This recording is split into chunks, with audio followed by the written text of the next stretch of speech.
Now, even though the market's been really strong recently, we don't want to get caught up in recency bias. So what I mean is that over the next couple of days, the market could end up testing much better resistance where we get a much bigger sell response. That potential is still on the table. I know the market's been resilient and it's been strong, but as we discussed in Friday's recap, in the event that ES pushes higher, it will be running into better and better resistance. It will be getting more overbought, and there will still be the potential for a larger sell response.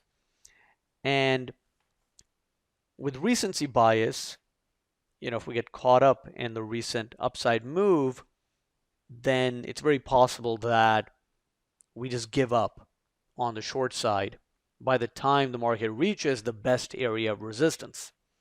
And that is usually when we get big downside moves, is when the bears have essentially given up. And the same is true for, the downside too.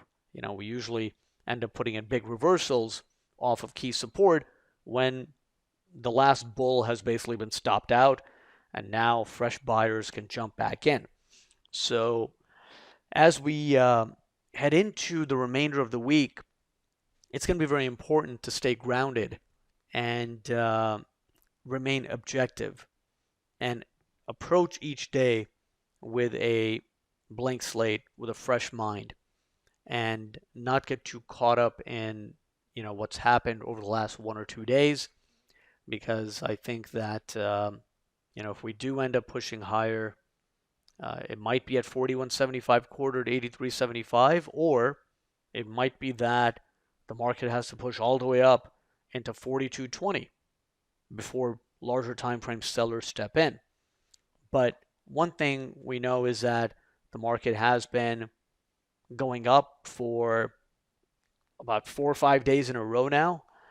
And if this continues and we continue heading higher at the same pace, those are the times when you can get a swift correction.